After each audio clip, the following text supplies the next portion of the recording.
Assalamualaikum warahmatullahi wabarakatuh.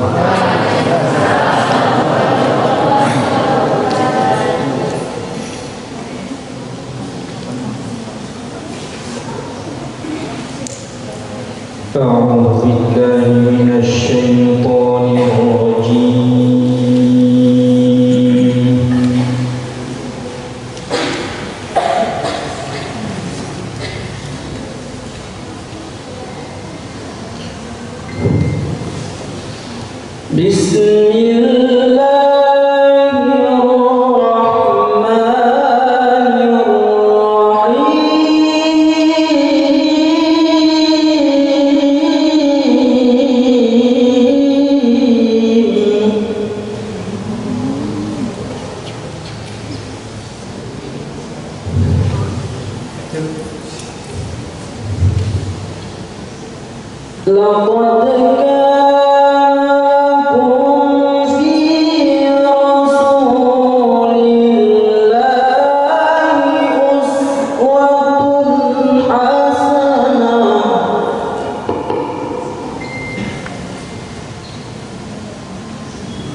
wabarakatuh.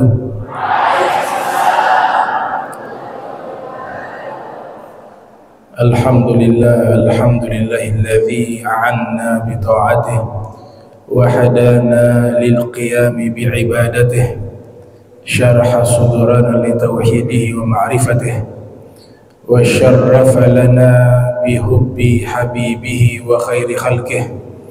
Allahumma salli wa sallim wa barik ala sayyidina Muhammadin al-fatih lima ughliq wal khatim lima sabaq wan nasir al-haq bil haq wal hadi ila siratikal mustaqim wa ala alihi wa sahbihi haqqa qadrihi wa miqdarihi al-azim. Amma ba'du, subhanaka la ilma lana illa ma 'allamtana innaka antal alimul hakim.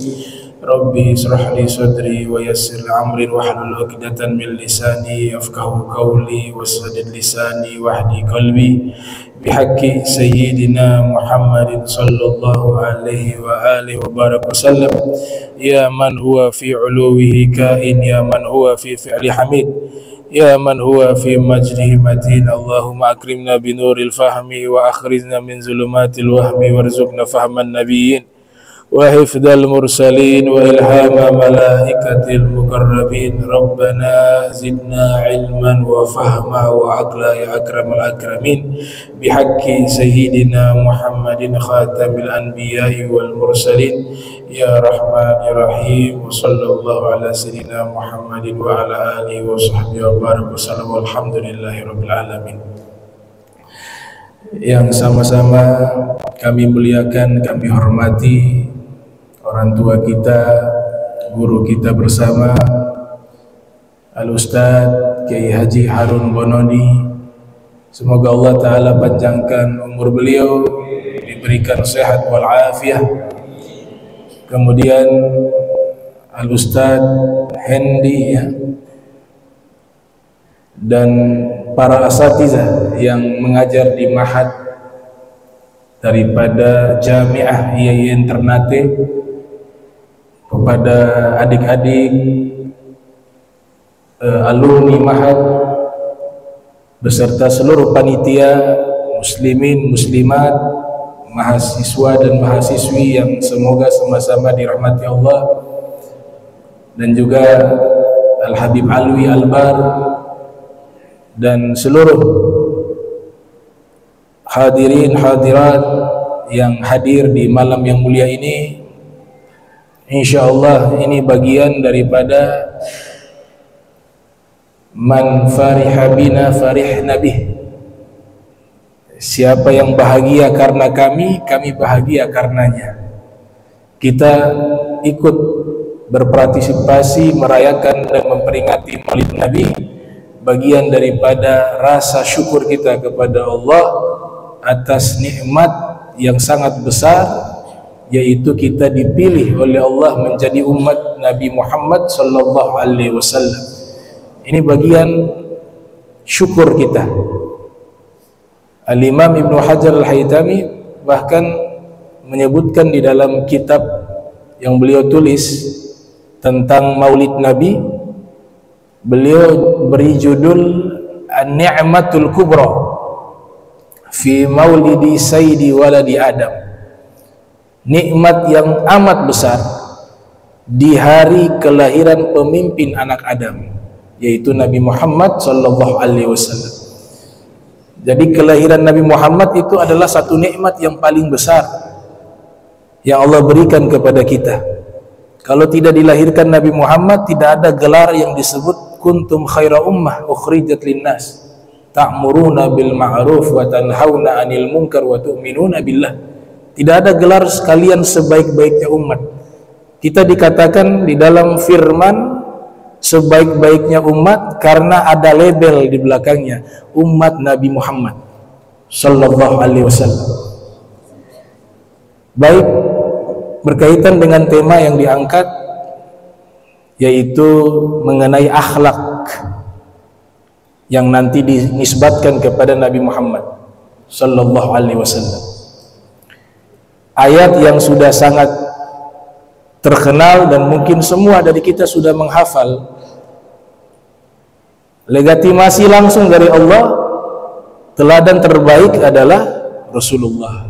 Laqad kana lakum fi Rasulillahi iswatun hasanah liman kana yarjullah wal yawmal akhir wa dzakarallaha katsira. Dalam satu qiraat uswatun hasanah, dalam qiraat yang lain iswatun hasanah. Sungguh di dalam diri Rasulullah ada teladan yang baik.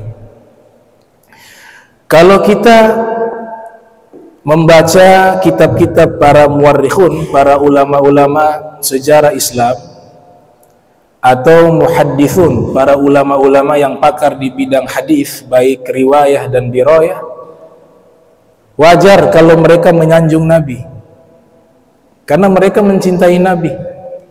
Itu hal yang wajar. Ada kekasih memuji kekasihnya, itu hal yang wajar. Kita memuji Nabi Muhammad, menyanjung Nabi Muhammad, itu hal yang wajar. Tapi ketika musuh memuji Nabi Muhammad, itu luar biasa. Sehingga ada pepatah mengatakan, wal fadlu ma syahidat bihil a'da'u. Puncak kemuliaan jika sudah ada pengakuan dari musuh akan kemuliaannya. Tapi kalau kawan muji kawan, kekasih memuji kekasih, itu hal yang biasa. Tapi ketika musuh memuji, itu luar biasa. Dan Nabi kita Muhammad sallallahu alaihi wasallam termasuk salah satu tokoh yang dipuji oleh kawan dan lawan, yang dipuji oleh para pencintanya dan para pembencinya. Karena dalam biografi beliau tidak ada cacat sedikit pun. Semuanya itu diukir dengan tinta emas. Dari sisi akhlak beliau, fisik beliau, dan segala hal yang dinisbatkan kepada beliau, seluruhnya itu adalah kemuliaan dan keluhuran. Saya ambil contoh salah satu tokoh orientalis Belanda bernama Christian Snok. Dia adalah penasehat dalam masalah pribumi di zaman itu. Orang yang pandai. Dia bergelar profesor, doktor, pakar di dalam berbagai bidang keilmuan, terutama di dalam studi tentang keilmuan agama Islam. Dia bisa beberapa bahasa. Bahasa Belanda, bahasa Inggris, bahasa Jerman, bahasa Arab, bahasa Jawa, bisa berbahasa Jawa, bisa juga berbahasa Sunda, bisa berbahasa Aceh. Luar biasa ini tokoh. Memang para sejarawan menilai daripada Christian Snok ini, ada yang mengatakan beliau orientalis murni, ada yang mengatakan jasus, intelijen, mata-mata, untuk ingin menjatuhkan kerajaan Aceh. Ada yang mengatakan beliau adalah seorang ilmuwan. Jadi banyak sekali pendapat tentang tokoh yang bernama Christian Snok. Dilahirkan di Belanda pada tahun 1857 Masehi, wafat pada tahun 1936 Masehi di Leiden, dan dia sebagai salah satu guru besar di Leiden yang ada di Belanda. Ada satu kitab, jadi kitab ini berbahasa Arab. Biasanya ya para ulama menulis itu hal yang biasa, tapi ini beliau menulis kitab berbahasa Arab, diterjemahkan ke dalam berbahasa Jerman, Inggris, Belanda. Namun ini berupa kitab berbahasa Arab yang dinisbatkan ditulis oleh Christian Snok, berjudul Tarikh atau Safahatun min Tarikh Makkah al-Mukarramah, lembaran-lembaran tentang sejarah kota Makkah al-Mukarramah. Jadi dia menikah dan sudah pernah singgah di Indonesia, di Ciamis, Jawa Barat. Dia menikah dengan seorang wanita, dia menyamar menjadi orang Islam, dirubah namanya menjadi Haji Abdul Ghaffar. Haji Abdul Ghaffar. Mungkin secara keilmuan dan secara akademisi dia lebih pandai dari kita, karena dia mampu menulis kitab yang beliau tulis atau yang dia tulis itu berjudul Safahat min Tarikh Makkah. Dia menceritakan pengalaman dia belajar ilmu agama Islam langsung dari tempat sumber ilmunya di zaman itu, di kota Makkah. Awalnya ditolak, tapi dia bisa meyakinkan kerajaan yang ada di Saudi bahwa dia adalah seorang muslim, sehingga diizinkan dia menetap di Makkah selama kurang lebih 7 bulan. Dia menyatakan bahwa saya belajar kepada Syekh Nawawi Al-Bantini. Syekh Nawawi Al-Bantini ulama multidisipliner, berbagai cabang dan fan keilmuan semua ada karya tulisnya. Mulai dari fikih ada Kashifatus Saja, ada Nihayatuz Zain, kemudian di dalam bidang tafsir menjadi satu kitab tafsir yang sangat diakui berjudul Marahul Labid atau terkenal dengan Tafsir Munir. Beliau juga punya komentar-komentar terhadap kitab-kitab tasawuf, di antaranya kitab karya Imam Abu Hamid Muhammad bin Ahmad Al-Ghazali At-Tus yang dilahirkan pada tahun 450 Hijriah, wafat 505 Hijriah. Beliau memberikan komentar di dalam kitab Bidayatul Hidayah berjudul Maraqiyul Ubudiyah. Di dalam bidang ilmu bahasa Arab, beliau punya cucu mengarang tentang kitab-kitab bahasa Arab tertinggi, mulai dari balaghah, ilmu bayan, ilmu ma'ani, ilmu badi', mulai juga dari grammar bahasa Arab, ada ilmu nahwu, ada ilmu sharaf, dari ilmu-ilmu puisi, arud, al-qawafi. Cucunya ngarang kitab itu menjadi kitab tertinggi yang dipelajari oleh ulama-ulama besar yang ada di Makkah di zaman itu dan yang ada di Al-Azhar di Mesir. Itu salah satu guru yang diakui, bertemu langsung hadir dan belajar, bertalaki dengan Syekh Nawawi Al-Bantini. Beliau juga mengatakan, atau dia juga mengatakan, ini saya bingung menggunakan redaksi kata beliau atau dia, karena memang sosok ini juga masih menjadi polemik di kalangan sejarawan, apakah dia adalah seorang muslim atau seorang pengkhianat atau orientalis. Itu masih jadi polemik di kalangan para sejarawan. Dia juga mengatakan, saya bertemu dan belajar kepada Muftil Haramain di bawah otoritas beliau, yaitu As-Sayyid Ahmad Zainud Dahlan. Belajar juga kepada Syekh Abu Bakar Syato'. Kalau di pesantren itu kitabnya sudah tidak asing lagi untuk dipelajari, I'anatut Talibin, Hasyiah daripada Fathul Mu'in yang ditulis oleh Syekh Zainuddin Al-Malabor. Kemudian belajar kepada As-Sayyid Abdullah Az-Zahzawi yang menjadi mufti mazhab Syafi'i di kota Makkah pada zaman itu. Ini sebagian kecil guru-guru atau ulama-ulama yang dia bertalaki. Christian Snok bertalaki. Identitas dirubah jadi Haji Abdul Ghaffar. Ketika berada di Makkah, nanti pulang di Belanda, nama aslinya muncul lagi, Christian Snok. Di Makkah, di Indonesia, di Aceh, namanya Haji Abdul Ghaffar. Jadi sudah lihat bagaimana tobakat suyukh, ya, rentetan gurunya itu berkelas. Belajar singkat 7 bulan, kemudian nanti dia punya andil di dalam memberikan informasi tentang kelemahan-kelemahan Islam, terutama kerajaan Samudra Pasai yang ada di Aceh, yang pada akhirnya atas informasi dia menyatu dengan masyarakat Islam, bahkan dia menikahi wanita-wanita muslimah, istrinya 4. Yang pertama ada istrinya disebut saya tidak sebut secara berurutan, tapi yang informasi yang kami baca, istrinya ada di Ciamis satu,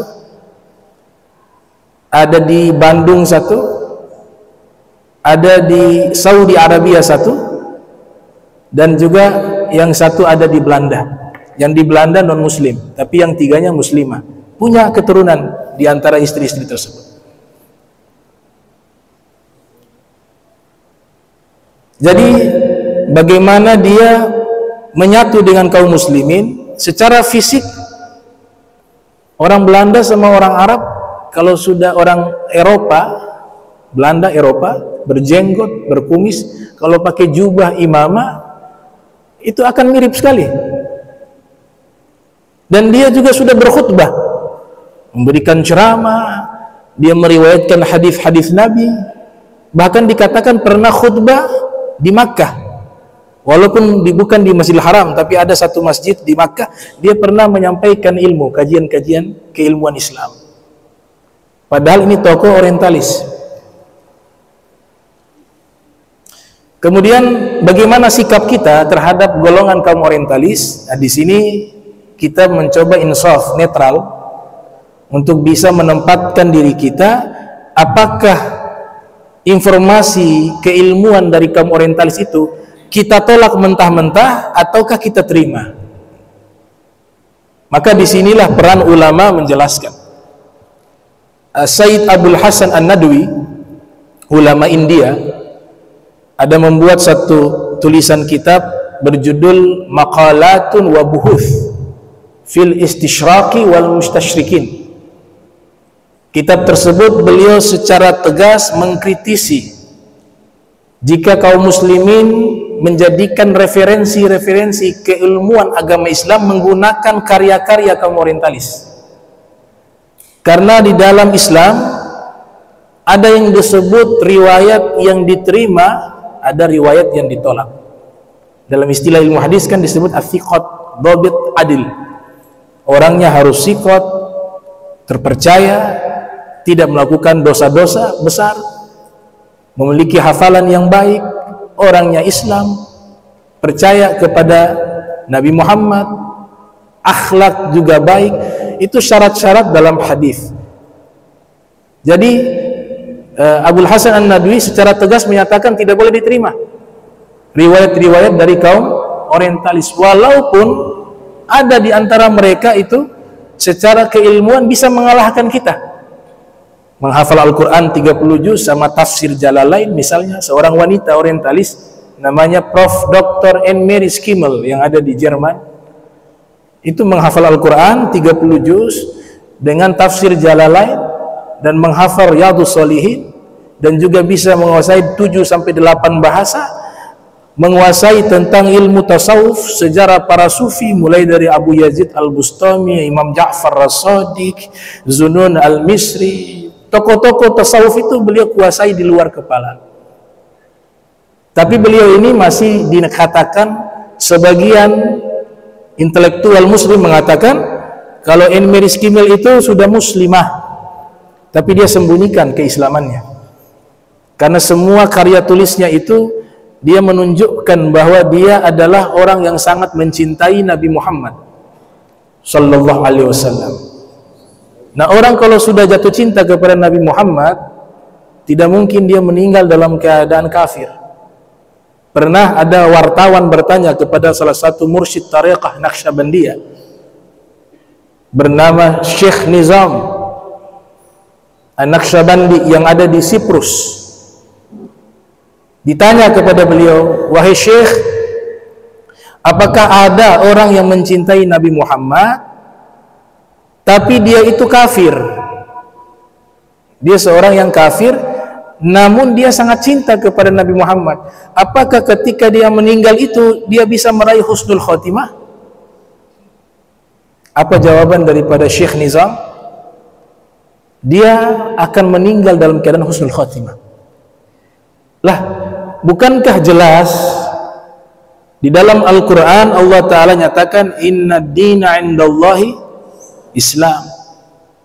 Di dalam hadis juga Nabi katakan walladzi nafsi biyadihi, demi zat yang jiwaku di dalam kekuasaannya. La yasma'u bi ahadun min hadhil ummah Yahud au Nasara. Tidaklah seorang dari umat ini, baik Yahudi dan Nasara, ketika mendengar bima ji'tu bih, ajaran yang aku bawa, summa yamut walam yu'min bih, kemudian orang-orang tersebut mati belum beriman dengan ajaran Islam, kana min ashabin nar, dia termasuk penghuni neraka. Ini hadis riwayat Imam Muslim yang lahir tahun 204 Hijriah, wafat 261 Hijriah, termaktub di dalam Sahih Muslim. Hadis yang sahih. Artinya tidak mungkin seseorang yang tidak memeluk agama Islam kemudian dia mati masuk surga. Itu hal yang tidak mungkin, karena Allah sudah tegaskan dan Nabi juga telah tegaskan secara sharih. Lantas apa maksud dari ucapan Syekh Nizam yang mengatakan orang kafir jika mencintai Nabi Muhammad sallallahu alaihi wasallam dengan sebenar-benarnya cinta, maka ketika dia mati akan mendapatkan husnul khatimah dan dia akan masuk ke dalam surga? Syekh Nizam mengatakan, karena jikalau ada orang kafir dia mencintai Nabi, maka Nabi tidak akan biarkan dia mati dalam keadaan kafir. Pasti ruhania Nabi akan hadir dan mengislamkan dia sebelum dia meninggal. Dan itu banyak kaum orientalis yang niatnya hanya sekedar belajar. Jadi kaum orientalis ini tujuannya hanya menguasai ilmu agama Islam, sekedar belajar seperti fakultas di dalam universitas. Bukan tujuannya untuk apa? Untuk mengetahui ilmu dan mengamalkan dan beriman dengan ajarannya, bukan. Tapi perjalanan berjalan, banyak tokoh orientalis yang akhirnya mereka diberikan hidayah lewat ilmu. Banyak juga dari mereka yang ketika sudah menguasai ilmu Islam, mereka menjadi musuh di dalam selimut.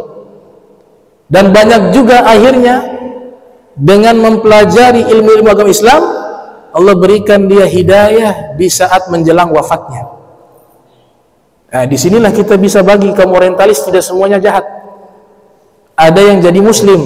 Kalau orientalis yang akhirnya jadi Islam, kitab-kitabnya boleh kita baca setelah dia beragama Islam.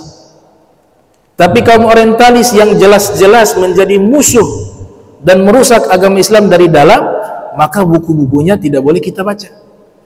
Al-Habib Abdullah bin Alwi bin Muhammad Al-Haddad di dalam kitab Al-Hikam Al-Hadadiyah, beliau mengatakan, jika ucapan itu keluar dari lisan orang yang mukhlis, orang yang mengenal Allah, disebut al-arif billah, maka yang keluar adalah cahaya, baik lewat lisannya maupun tulisannya. Imam Nawawi punya kitab, Abu Zakaria Yahya bin Syaraf an-Nawawi yang lahir 631 Hijriah. Beliau memiliki banyak tulisan kitab, dikasyaf oleh ulama. Semua kitabnya Imam Nawawi bercahaya, dilihat dengan mata batin, namanya basirah. Tapi kalau tulisan-tulisan orang yang tidak beriman, maka walaupun isinya adalah nasihat-nasihat yang baik sekalipun, tetap keluarnya adalah zulmah, kegelapan.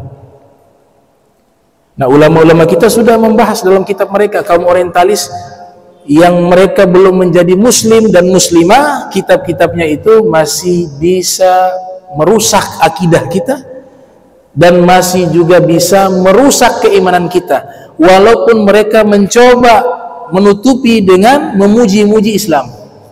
Ada satu kamus digunakan di berbagai pesantren, namanya Munjid, kamus bahasa Arab, yang ngarang orientalis, bukan orang Islam, orang Perancis kalau tidak salah, Maurice.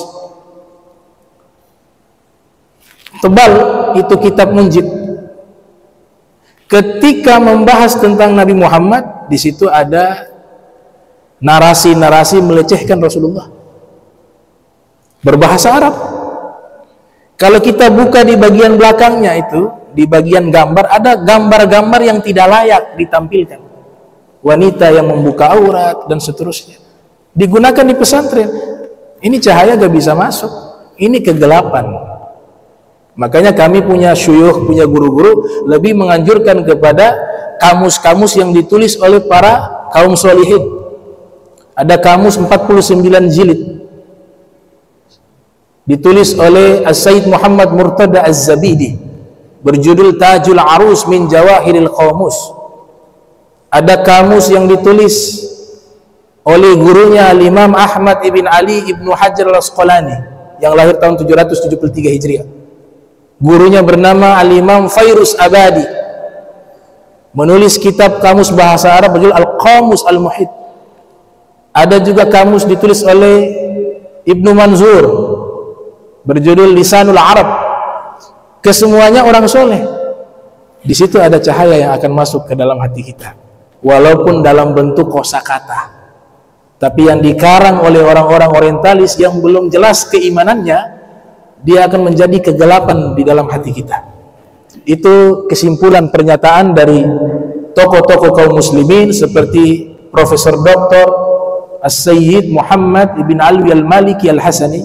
Beliau juga memiliki satu kitab yang mengkritisi tentang kaum orientalis. Dan juga ada tokoh ahli sunnah wal jamaah yang ada di Suriah, yaitu Dr. Said Ramdan al-Buti. Di dalam prolog dari kitabnya Fiqh Sirah Nabawiyah, di situ beliau mengkritik referensi-referensi orientalis.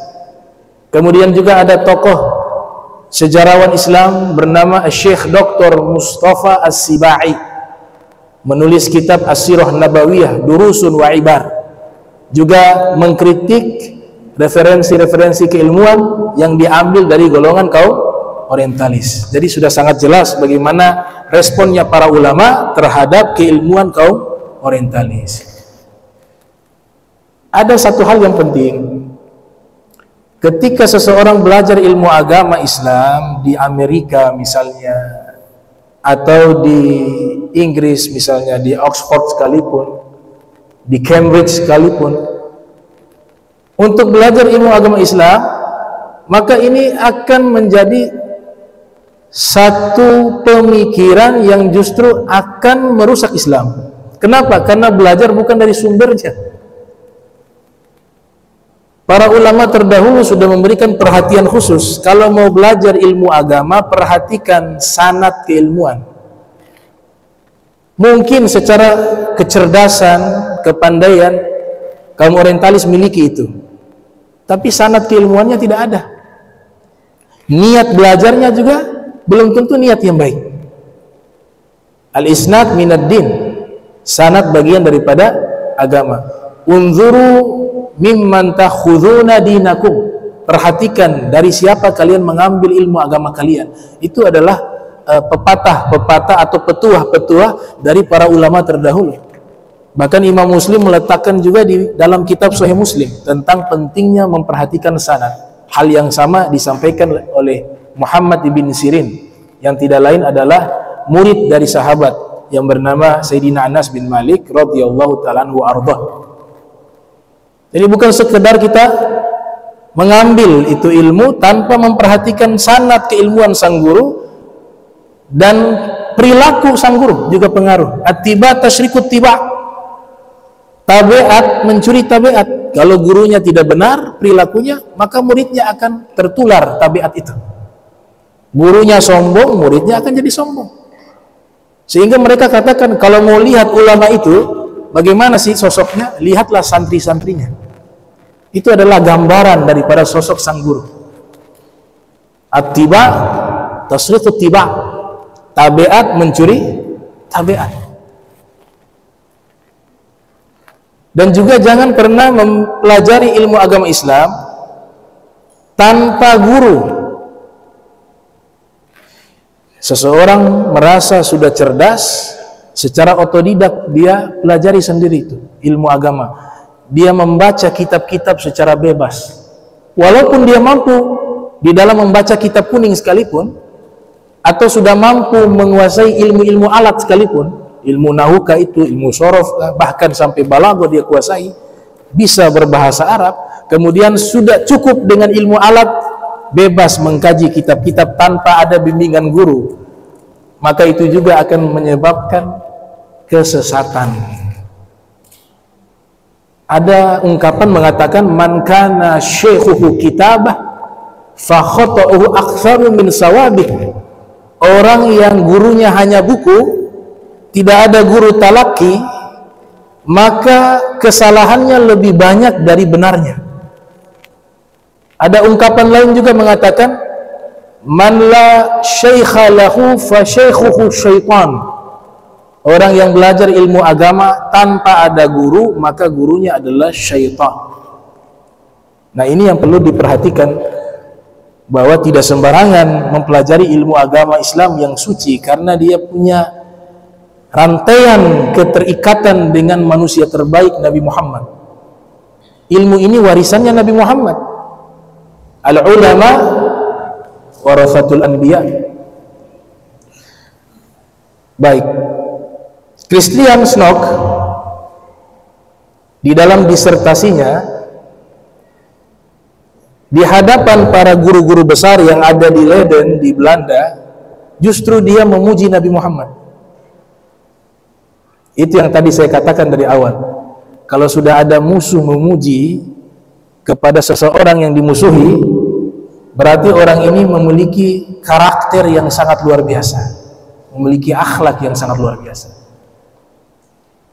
Dalam disertasinya dia mengatakan begini, saya dapat 3 poin dari pujian Christian Snook kepada Nabi Muhammad sallallahu alaihi wasallam. Yang pertama dia katakan bahwa Nabi Muhammad itu memiliki sifat sabat, zu sabat, orang yang sangat kuat memegang prinsip, sangat teguh. Seorang mukmin harus memiliki sifat sabat, terutama seorang dai, karena nanti ada banyak tantangan. Ada yang tidak suka dakwanya, ada yang meremehkannya, ada yang menghalangi kebaikan dakwanya, macam-macam. Dan jangan kita berkecil hati. Nabi Muhammad sallallahu alaihi wasallam manusia yang terbaik, pemimpin para nabi, para rasul. Di dalam dakwanya juga banyak sekali tantangan. Kalau Nabi Muhammad mengalami banyak tantangan dalam dakwah, lantas kita bagaimana? Ya tentu akan dapat juga. Disinilah peran sifat sabat, keteguhan. Di dalam terminologi ilmu hadis ada kitab berjudul Kitabus Sabat. Itu maknanya adalah kitab yang mengoleksi sanad-sanad keilmuan. Disebut kitab Sabat. Kalau huruf ba disukunkan, Kitabus Sabat. Kalau yang pertama tadi ba-nya fathah, Kitabus Sabat. Kalau ba-nya disukunkan, Sabt. Kalau ba-nya disukunkan berarti orang yang mengumpulkan sanad-sanad keilmuan. Tapi kalau ba-nya difathahkan artinya kumpulan-kumpulan sanad keilmuan. Itu perbedaan di dalam terminologi. Di antara kitab yang berjudul As-Sabat, kitab yang ditulis oleh Syekh Hasan Mash'ab, seorang Qadhi yang ada di Makkah di zaman tersebut, menulis kitab itu kitab As-Sabat Al-Kabir. Ada juga ulama asal Indonesia yang menjadi ulama besar di Makkah, yaitu Syekh Muhammad Yasin bin Isa Al-Fadani. Al-Fadani menunjukkan padang. Jadi ulama besar di Makkah, bahkan dijuluki Musnidul Asr, musnid di zaman ini. Ada yang menjuluki juga Musnidud Dunya, musnid internasional sedunia. Arti musnid adalah huwa man yarwil haditha bi isnadih, orang yang meriwayatkan hadis Nabi menggunakan rantaian sanad yang bersambung sampai kepada Nabi Muhammad sallallahu alaihi wasallam.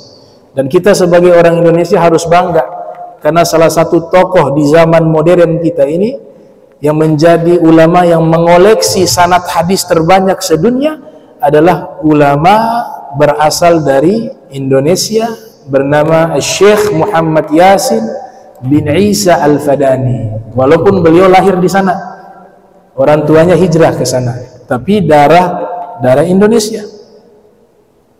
Menulis kitab berjudul kitab Ats-Tsabat Al-Kabir, berjudul Bughyatul Murid min Ulumil Asanid, jenis kitab Tsabat. Ada juga ulama berikut yang menulis kitab Ats-Tsabat berjudul Fahrasul Faharis wal Athbat, ditulis oleh Syekh Abdul Hayy Al-Kattani. Jadi judulnya adalah kitab Ats-Tsabat, sesuai dengan sifat Nabi, Dzu Tsabat. Di dalam Al-Quran ada satu ayat Allah Ta'ala berfirman, ya ayyuhalladzina amanu in ja'akum fasiqun binaba'in fatabayyanu. Wahai orang-orang beriman, apabila datang kepada kalian in ja'akum fasiqun, seorang yang fasik. Fasik artinya adalah orang yang al-khuruj an tariqil haq, yang keluar dari jalan kebenaran. Dalam istilah fikih, pendosa. Mufradnya fasik, jamaknya fusaq, masdarnya fiskun. Ayat ini menggambarkan apa? Jika ada orang fasik membawa berita kepada kalian, fatabayyanu, verifikasi dulu, cari tahu dulu, benar gak sumbernya. Itu kalau orang fasik masih muslim. Orang fasik itu masih muslim. Bagaimana yang bawa berita orang kafir? Yang fasik sekalipun Allah Ta'ala memberikan tarbiyah, pendidikan kepada kita, berita mereka jangan langsung diambil, diverifikasi dulu, diteliti dulu. Makanya dalam satu qiraat itu menggunakan kata fatathabbatu, satu qiraah, bukan fatabayyanu, tapi qiraah yang lain menggunakan fatathabbatu, verifikasi, dari kata sabat. Jadi sabat kalau kita jadikan kata kerja juga, ditambah dengan huruf ta, tathabbata yatathabbatu tathabbutan, itu artinya memverifikasi. Ada tokoh ulama yang namanya dari kata sabat. Tokoh ulama yang diambil dari kata sabat. Di antaranya salah satu sahabat Nabi, ayahnya namanya Thabit. Nah, Thabit itu diambil dari kata sabata. Namanya siapa? Zaid ibn Thabit. Al-Imam Az-Zahabi yang lahir tahun 673 Hijriah, di dalam kitab ensiklopedia biografi para sahabat, para ulama berjudul Syiaru A'lami Nubala, beliau menyebutkan Zaid bin Thabit diperintahkan oleh Nabi mempelajari bahasa Suryani atau bahasa Ibrani, maka dipelajari oleh Zaid bin Thabit dalam tempo waktu 15 hari. Kalau kita di sini bahasa Arab ya 2-3 tahun, itu juga Allah takdirkan untuk bisa dia kuasai. Tapi sekelas Zaid bin Thabit, Nabi sudah bisa melihat potensi yang ada, makanya Nabi perintahkan tuh, Nabi tahu bahwa dia mampu. Dalam waktu 15 hari dia menguasai itu bahasa Ibrani, dalam satu riwayat disebut bahasa Suryaniyah, nisfu syahr. Mempelajarinya hanya dalam tempo waktu setengah bulan, sehingga keluar itu satu riwayat mengatakan man ta'allama lughata qaumin amina min makrihim. Siapa yang belajar bahasa satu kaum, maka dia aman dari tipu daya mereka. Jadi ini riwayat memotivasi kita untuk banyak memiliki kemampuan di dalam berbahasa, baik itu bahasa Arab maupun bahasa asing lainnya, bahasa Inggris dan bahasa-bahasa lainnya. Tapi yang diprioritaskan adalah bahasa Arab. Bisa bahasa Inggris, bahasa Perancis, bahasa Jerman. Dia seorang muslim, bahasa Arab tidak bisa. Kenapa bahasa Arab itu diprioritaskan? Karena dikatakan oleh para ulama seperti Ibnu Katsir, bahkan Ibnu Taimiyah juga mengatakan hal yang sama, dengan kesimpulan lughatul Arabiyyah nisfuddin. Al-lughatul Arabiyyah nisfuddin. Menguasai bahasa Arab itu adalah separuh daripada agama. Karena yang pertama Al-Quran, referensi utama umat Islam adalah Al-Quran. Inna anzalnahu, Arabiyah la'allakum ta'qilun. Kami turunkan Al-Quran menggunakan bahasa Arab. Yang memilih Al-Quran bahasa Arab adalah Allah. Kenapa? Allah tahu bahasa yang bisa menerjemahkan firman-Nya adalah bahasa tersebut. Jadi jangan pernah kita memperolok-olok bahasa Arab. Jangan kita jadikan bahasa Arab itu bahasa suku tertentu. Enggak. Bahasa Arab itu bahasa agama kita, agama Islam. Bahasa yang dipilih oleh Allah. Hadis Nabi juga menggunakan bahasa Arab. Kitab-kitab ulama menjadi rujukan atau sumber ilmu primer. Kitab-kitabnya berbahasa Arab. Tadi saya baca satu kitab tadi pagi berjudul Al-Fawaid Al-Mukhtarah.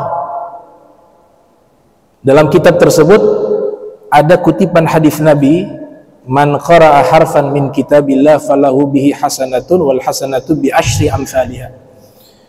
Kalau baca Al-Quran satu huruf dapat satu kebaikan, kemudian dilipat gandakan menjadi 10 kebaikan. Nabi berikan contoh alif lam mim, berarti dapat 30 kebaikan. Keterangan yang ada di dalam kitab Al-Fawaidul Mukhtarah, yang membaca satu huruf dalam Al-Quran dia dapat 10 kebaikan dari satu huruf tersebut. Bagi orang yang membaca Al-Quran namun tidak tahu artinya, sudah dapat 10 kebaikan. Makanya ilustrasi contoh yang dibuat oleh Nabi menggunakan alif lam mim yang memang Allahu a'lam bimuradih. Maknanya ada, tapi terjemahannya tidak ada. Yaitu kita membaca Al-Quran jangan berkecil hati, walaupun tidak tahu artinya, bernilai pahala, bernilai ibadah, dapat 10 kebaikan. Kemudian dilanjutkan keterangan tersebut, namun jika seseorang membaca Al-Quran dan dia paham maknanya dan artinya, dia mendapatkan 70, bukan 10, 700 ya, 700 kebaikan. Berbanding sangat jauh. Kalau dalam sholat dia baca lebih banyak lagi, 70.000 kebaikan dari satu huruf yang ia baca jika dia tahu artinya, maknanya. Berarti di sini ada tergib, motivasi untuk kita sebagai kaum muslimin harus bisa menguasai bahasa Arab. Walaupun tidak sampai pakar sekalipun, minimal tahulah.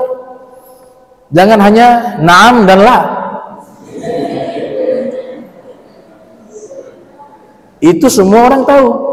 Bahasa Inggris juga bisa, yes, no, na'am, la. Nah, sehingga nanti punya kesungguhan untuk bisa menguasai bahasa agama kita, yaitu bahasa Arab. Baik. Nah, ini pujian pertama dari Christian Snow kepada Nabi Muhammad. Nabi Muhammad memiliki sifat sabat, teguh. Salah satu sahabatnya menguasai bahasa asing, yaitu Zaid bin Thabit, belajar dalam waktu 15 hari. Kemudian ada tokoh besar juga memiliki ayah namanya Thabit. Ayahnya bernama Thabit, diambil dari kata Thabata, yaitu Nu'man bin Thabit bin Zawta, yang lahir tahun 80 Hijriah, wafat 150 Hijriah. Terkenal dengan nama Al-Imamul A'azam Abu Hanifah. Nama aslinya Nu'man, ayahnya namanya Thabit, kakeknya namanya Zawta. Diceritakan di dalam kitab Nurul Absar fi Manaqib Ali Mukhtar, kakeknya Imam Abu Hanifah itu penyembah api, Majusi, karena asli orang Persia. Jadi kalau kita urutkan 4 mazhab yang populer itu di kalangan para ulama, 4 mazhab fikih, mazhab Hanafi, mazhab Maliki, mazhab Syafi'i, mazhab Hambali. 3 mazhab ini keturunan Arab. Mazhab Syafi'i, Imam Syafi'i keturunan Arab. Bahkan punya nasab yang akan sejalur dengan nasab Nabi Muhammad lewat jalur Abdul Manaf. Imam Ahmad bin Hanbal walaupun lahir di pecahan Uni Soviet di zaman sekarang, itu juga keturunan Arab. Imam Malik keturunan Arab, tinggal dan lahir di kota Madinah. Imam Abu Hanifah satu-satunya imam yang bukan orang Arab. Beliau orang Persia. Persia zaman dulu disebut dengan Persia, zaman sekarang masuk 3 wilayah: Iran, Irak, dan sebagian daripada Afghanistan. Zaman dulu disebut Persia. Yang paling tua Imam Abu Hanifah, lahir 80 Hijriah, wafat 150 Hijriah. Kemudian Imam Malik yang kedua, yang ada di Madinah Al-Munawwarah, yang lahir tahun 93 Hijriah, wafat 179 Hijriah. Kemudian urutan ketiga dari sisi usia yaitu Imam Syafi'i, yang lahir tahun 150 Hijriah, wafat 204 Hijriah. Dan yang paling muda yaitu Imam Ahmad bin Hanbal, yang lahir tahun 164 Hijriah, wafat 241 Hijriah. Imam Abu Hanifah lahir di wilayah Persia, Imam Malik lahir di Madinah, Imam Syafi'i lahir di Gaza, Palestina, dan Imam Ahmad lahir di wilayah Uni Soviet kalau zaman sekarang, atau masuk juga wilayah Persia. Ada terjadi khilaf tempat lahirnya Imam Ahmad. Nah, Imam Abu Hanifah punya kakek itu penyembah api, ditawan oleh kaum muslimin karena terjadi peperangan antara kaum muslimin dengan orang-orang Persia. Ditawan menjadi tawanan, tapi diperlakukan tawanan itu dengan sangat baik oleh kaum muslimin sehingga hatinya tertarik. Disinilah peran akhlak. Tawanan diberikan makanan yang paling enak dibanding kaum muslimin sendiri yang menjadi pasukan waktu itu. Tawanan ikatan talinya dilonggarkan sehingga tidak menyakiti tangannya atau kakinya, dan dia saksikan bagaimana kaum muslimin mereka menjalin ukhuwah, mereka beribadah. Maka dia tertarik dengan agama Islam, apalagi setelah dijadikan budak. Ini keturunan bangsawan. Zawta ini keturunan bangsawan, pejabat-pejabat kerajaan Persia. Tapi karena runtuh ini kerajaan, kaum muslimin menjadikan mereka tawanan perang. Zawta dijadikan budak. Setelah itu tuannya dari Bani Tamim memerdekakan dia, kemudian memperlakukan dia dengan baik. Disitulah dia tertarik dengan agama Islam dan menyatakan keislaman. Jadi Imam Abu Hanifah itu, beliau itu yang muslim kakeknya Zawta, tapi di atas kakeknya Zawta semuanya penyembah api. Dari Zawta saja muslim, kemudian putranya namanya Thabit. Zawta dan Thabit dapat kehormatan. Mereka hidup di zaman Amirul Mukminin Al-Imam Ali bin Abi Thalib karramallahu wajhah, punya hubungan dekat dengan Imam Ali, dan selalu mereka meminta Imam Ali mendoakan agar nanti dari keturunan mereka akan lahir seorang anak yang soleh dan alim. Sayyidina Ali mendoakan itu. Mulai dari Zawta berhubungan dengan Imam Ali sampai anaknya Thabit berhubungan baik dengan Sayyidina Ali, lahirlah anak yang nanti diberikan nama Nu'man, yang nanti terkenal bernama Al-Imamul A'zam Abu Hanifah. Makanya Imam Abu Hanifah mengatakan, ana min barakati doa Amirul Mukminin Ali bin Abi Thalib. Atau kama qala, saya ini bisa menjadi seperti sekarang, kata Imam Abu Hanifah, karena saya dapat berkah doanya Imam Ali bin Abi Thalib. Ayahnya bernama Thabit. Ada tokoh tabi'in namanya Thabit bin Aslam Al-Bunani. Ia belajar kepada sahabat Anas bin Malik. Diceritakan di dalam kitab Hilyatul Awliya wa Tabaqatul Asfiya yang ditulis oleh Imam Abu Nuaim Al-Asfahani, yang lahir tahun 336 Hijriah, wafat 430 Hijriah, menyebutkan ia kurang lebih istiqomah sholat tahajud 40 tahun, tidak pernah meninggalkan sholat tahajud 40 tahun. Namanya siapa? Thabit bin Aslam. Yang menarik, selesai sholat tahajud, doa yang rutin dia baca adalah Allahumma in a'taita ahadan salata fi qabrihi fa'atini salata fi qabrihi. Ya Allah, jika engkau pernah memberikan seseorang mampu melakukan sholat di dalam kuburannya, maka tolong berikan padaku ketika aku meninggal dunia, aku mampu sholat di dalam kuburanku. Itu doa yang dibaca rutin selepas sholat tahajud, kurang lebih 30-40 tahun. Maka di saat Thabit bin Aslam al-Bunani meninggal dunia, ada orang-orang yang mengantarkan jenazahnya dan memasukkan ke liang lahat, ditutup dengan batu tela. Satu batu tela itu jatuh. Salah satu dari mereka yang memasukkan jenazah Thabit al-Bunani ke liang lahat, dia melihat dari lubang celah tersebut jenazahnya hilang. Dan dia melihat liang lahat itu menjadi luas sejauh mata memandang. Dia melihat ke kanan ke kiri, dia ajak kawan-kawannya yang ikut mengantarkan jenazah, kurang lebih 3 orang yang menjadi saksi mata. Maka mereka melihat ternyata jenazahnya sedang sholat. Ketakutan ketiga-tiganya, mereka cepat-cepat menutup itu. Liang lahat ditutup dengan batu tela. Mereka bergegas ke rumah almarhum untuk menanyakan amalan apa yang dilakukan oleh almarhum. Diinformasikan oleh anak daripada almarhum mengatakan bahwa ayah saya selepas sholat tahajud yang tidak pernah ia tinggalkan 30 atau 40 tahun, selalu membaca doa, ya Allah berikan izin padaku untuk bisa sholat di dalam kuburanku. Ternyata Allah sudah ijabah doanya. Nah, ini tokoh populer namanya Thabit bin Aslam al-Bunani. Dia masuk kepada tabaqat tabi'in karena dia bertalaki kepada sahabat yang bernama Anas bin Malik. Bahkan satu cara penghormatan Thabit al-Bunani kepada Nabi Muhammad sallallahu alaihi wasallam, kalau bersalaman dengan sang guru Anas bin Malik, dia selalu memegang tangan Anas bin Malik, kemudian tangan gurunya itu diusapkan ke kepalanya, ke wajahnya, ke badannya. Maka sang guru bertanya kepada muridnya, wahai Thabit, ma hamalak ala dhalik, apa yang mendorongmu melakukan ini? Dijawab, hadhihi yadun massat yadan Nabi sallallahu alaihi wasallam, karena tangan ini pernah bersalaman dan menyentuh tangan Nabi Muhammad.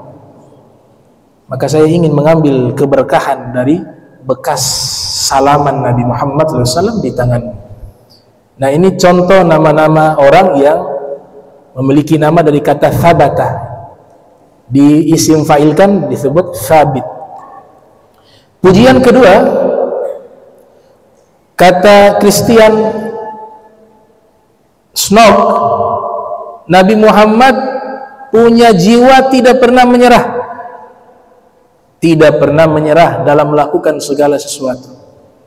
Dalam bahasa agama bisa kita istilahkan dengan mujahid, orang yang punya kesungguhan, tidak pernah patah semangat. Ada kaidah tafsir Al-Quran. Tidak semua kata jihad di dalam Al-Quran artinya peperangan. Tidak semua kata jihad di dalam Al-Quran artinya berperang. Tapi ada yang artinya melawan hawa nafsu, menghilangkan akhlak yang buruk dari dalam dirinya, menghilangkan sifat kikir dari dalam dirinya. Itu juga disebut di dalam Al-Quran dengan jihad. Ambil contoh, alladzina jahadu fina lanahdiyannahum subulana. Orang yang berjihad kepada kami, menuju kepada kami. Itu maknanya bukan perang, tapi dia bersungguh-sungguh untuk mendekat kepada kami, untuk mengikuti suluk jalan menuju kepada Allah.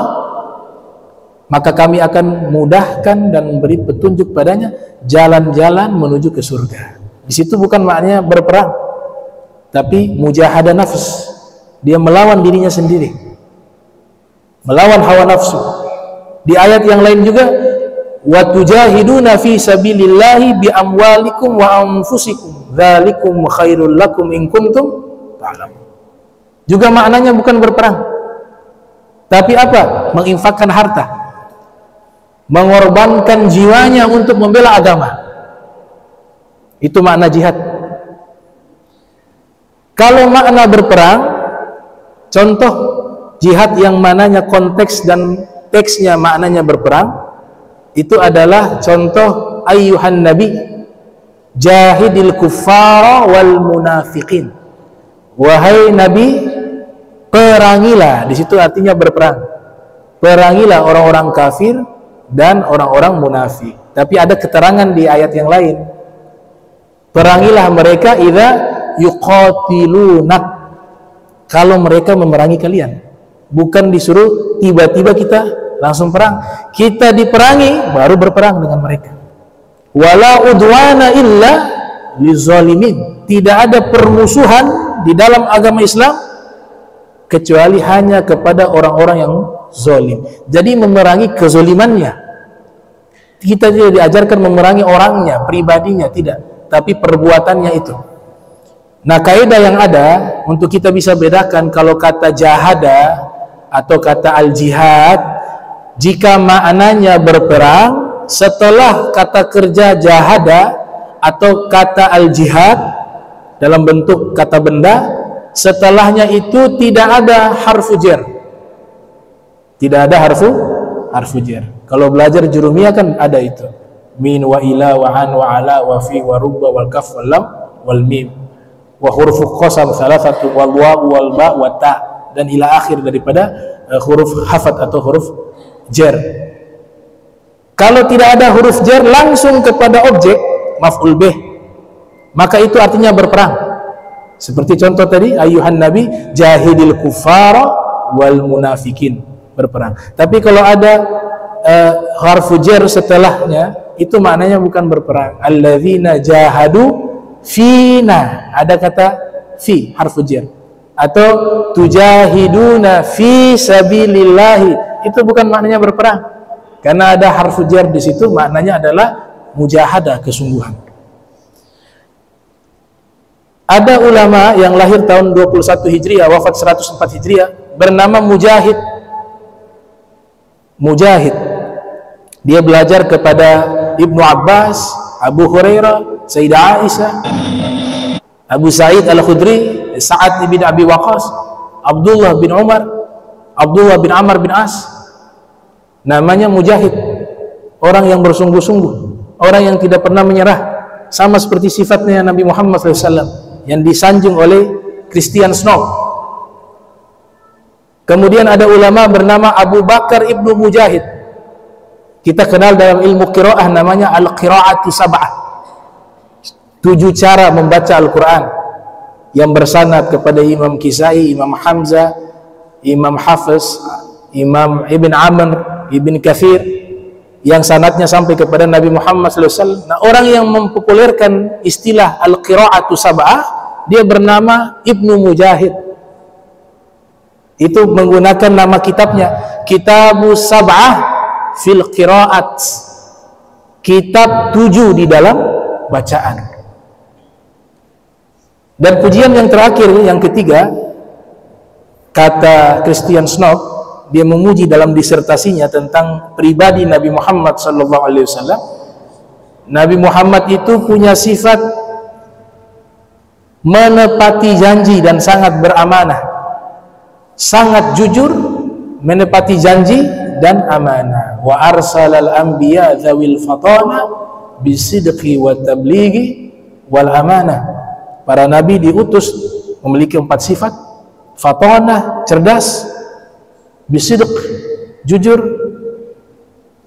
tabligh, menyampaikan risalah Allah; wal amanah, dan punya sifat amanah. Gelar amanah itu diberikan oleh musuh-musuhnya Nabi Muhammad. Orang-orang musyrikin memberikan julukan kepada Rasul SAW dengan julukan Al-Amin.